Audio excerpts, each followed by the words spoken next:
नमस्कार. सुंदरकांड नोकरी त्वरित हवी आहे तर सुंदरकांड आमच्याकडनं मंगळवार ते शनिवार या 5 दिवसाचं फक्त मानधन 501 रुपये आहे. आणि यासाठी दर मंगळवारी नवीन हे आवर्तन सुरू राहणार आहे. ज्यांना नोकरी मिळवायची आहे त्यांनी आम्हाला संपर्क करा. नोकरीसाठी तुम्ही प्रयत्न करायचे, रिझ्यूम पाठवणे, त्याचबरोबर मुलाखती देणे, हे सगळं तुम्हाला करायचं आहे. पण यामध्ये तुम्हाला यश येण्यासाठी आमची उपासना आहे. तर आपण काल 80 ओव्या या श्रीमद वाल्मिकी रामायणातल्या सुंदरकांडातल्या पाहिल्या. त्याच्या आता पुढचा भाग आपण पाहणार आहोत. रोज आपण नियमित सुंदरकांड हे यूट्यूबवर येणारच. यातले तुम्ही 2 सेकंद, 5 मिनिट, 1 मिनिट, किती तुम्हाला जेवढा वेळ असेल, 4 शब्द जरी तुमच्या कानावर पडले तरी तुमचा उद्धार हा होणारच.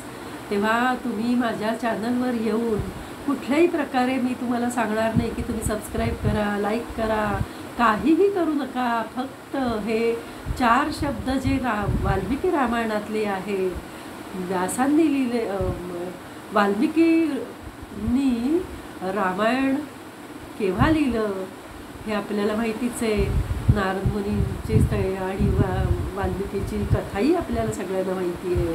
तेव्हा या शब्दांना, या ज्या काही अर्थ आहे, त्याच्या मागं जी काही तपश्चर्या आहे त्या ऋषींची,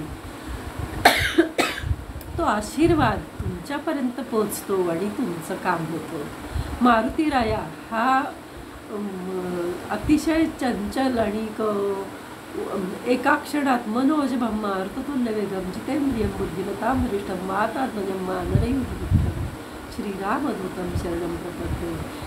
इथं बोललेला शब्द तिथं अमेरिकेतल्या माणसाचं काम करतो, तर आपल्या या पुण्यातल्या पुण्यात किंवा महाराष्ट्रातल्या महाराष्ट्रात असलेल्या माणसांची नोकरीविषयक कामं का नाही होणार? जर हे सुंदरकांड चालू असेल आणि तुम्ही माझ्याकडनं उपासना करून घेत असाल तर संकल्पपूर्वक आम्ही उपासना करतो आणि तुमचं काम तुम्हाला या 5 दिवसात तुमची नोकरी तुम्हाला मिळणारच. हा माझा अगदी ही माझी ग्वाही आहे, हा माझा शब्द आहे. आणि बघा, तुम्ही निश्चित बघा. तर आपण पुढचा भाग वाचतोय. 10 योजन रुंद आणि 30 योजन लांब अशी त्याची सावली समुद्रावर पडत होती. मारुतीरायाची ती सावली ढगासारखी दिसत होती. आकाशात उडणारा हनुमान पंख असणाऱ्या पर्वतासारखा दिसत होता. त्याच्या वेगाने लाट उंच उठली होती. समुद्रात खड्डा पडत होता. हनुमंताच्या वेगाने ढगही त्याच्या मागोमाग खेचले जात होते. त्या ढगांचे रंग श्वेत, अरुण, नील आणि मंजिष्ठ असे होते. हनुमान मधूनच ढगात शिरे व लगेच बाहेर पडे. जणू चंद्रमा, देवता, गंधर्व चारण आकाशातून त्याच्यावर पुष्पवृष्टी करू लागले. तो रामाचे कार्य करण्यासाठी जात होता म्हणून सूर्य, वायू त्याच्यासाठी सौम्य झाले. ऋषी, मुनी, देवता, गंधर्व त्याच्या स्तुतींची गाणी गाऊ लागले. न दमता न थकता हनुमान कितीतरी लांब उडत जात होता. यक्षही त्याची स्तुती करू लागले. त्यावेळी रामाचा सन्मान करण्याच्या इच्छेने समुद्राने विचार केला, मी जर या हनुमंताला मदत केली नाही तर लोक माझी निंदा करतील. इक्ष्वाकुकुळातील सागराने माझा विस्तार वाढवला आहे. राम त्याच्याच वंशातील आहे म्हणून त्याला मदत करावी. हनुमंताला विश्रांती घ्यायला थोडा वेळ जागा द्यावी, म्हणजे तो पुढील उड्डाण सुखाने करू शकेल. म्हणजे बघा, समुद्राने सुद्धा विचार केला, जर रामकार्यासाठी मारुतीरायाला सगळेजण मदत करतायत तर मारुतीची कथानक आपण जेव्हा पठण करतो, स्तवन करतो, वाचतो, तेव्हा मारुतीराय आपलं कार्य करायला निश्चित मदत करेल. हाच त्यामागचा हेतू आहे. असा विचार करून समुद्र अंतर्भागात असणाऱ्या महान पर्वत मैनाक यास म्हणाला, हे महान पर्वता, इंद्राने तुला खालून वर येणाऱ्या असुरांचा मार्ग अडवण्यासाठी तेथे स्थापित केला आहे. ते असुर पराक्रमी आहेत. तेव्हा पाताळाचे दार बंद करून तू येथे उभा आहेस, पण तुला आजूबाजूला आणि वर वाढवण्याची शक्ती आहे.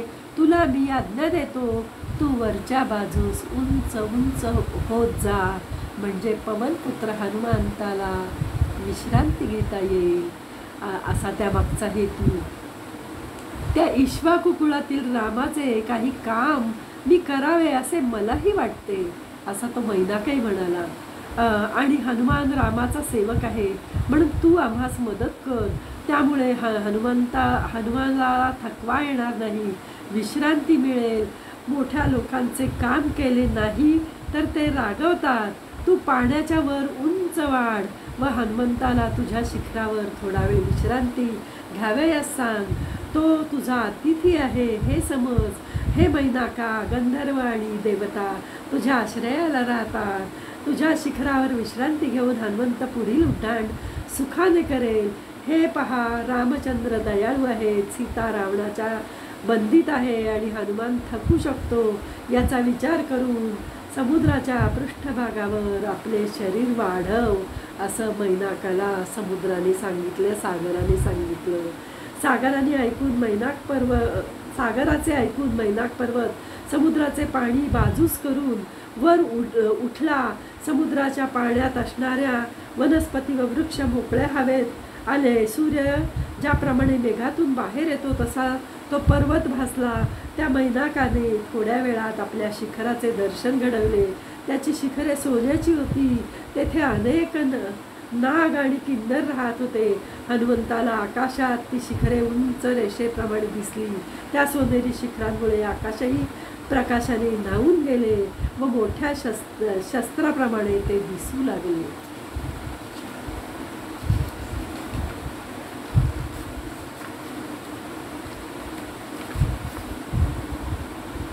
तसेच मैनाक पर्वत कित्येक सूर्याप्रमाणे तेजस्वी दिसत होता. अचानक समुद्रातून वर आलेल्या पर्वताला पाहून हनुमंताला हे मोठेच विघ्न आपल्या मार्गात आले असे वाटले. हनुमंताने आपल्या छातीने पर्वताला पाहून हनुमंताला हे मोठेच विघ्न वाटले. हनुमंताने आपल्या छातीने त्या पर्वताला उंच शिखराला धडक देऊन ते शिखर त्याने जोरात पाडले. हनुमंताची शक्ती पाहून मैनाकाला आनंद झाला व तो मोठमोठ्याने गर्जना करू लागला. त्याने आपल्याच शिखरावर मनुष्याचे हे वानर शिरोमणे मनुष्याचे रूप घेऊन आकाशातल्या हनुमंताला भेटला. मैनाक, हे वानर शिरोमणे, आपण माझे मोठे दुष्कर कर्म करीत आहात. थोडा वेळ माझ्या शिखरावर विश्राम घ्या आणि मग पुढील प्रवास करा. येथे विश्राम करणे योग्य आहे. तुमच्या कुळातील पूर्वजांनी समुद्राची मर्यादा वाढवली, म्हणून समुद्र तुमचे सत्कार करू इच्छितो. उपकाराची परतफेड उपकाराने करावी, हाच त्यांच्या सनातन धर्म आहे. तुमचा सत्कार करून तुम्हाला विश्रांती देऊन थोडी तरी कृतज्ञता व्यक्त होईल. त्यांच्या विनंतीस तुम्ही मान द्यावा. त्यानेच मला हे कार्य करण्यास सांगितले आहे. हा कपीर श्रेष्ठ हनुमान 100 योजने दूर समुद्रावर उडत जाणार आहे. याने माझ्या शिखरावर थोडा वेळ विश्रांती घ्यावी, मग पुढे जावे, असे समुद्राचे सांगणे आहे. हा भाग आपण 115 पर्यंत बघितलेला आहे. बाकीचा भाग आपण उद्या बघूया. श्रीराम समर्थ. मारुतीरायाच्या या आपल्या स्तवनाने सर्वांना नोकरी त्वरित मिळणार. यशस्वी भव, यशस्वी भव, यशस्वी भव.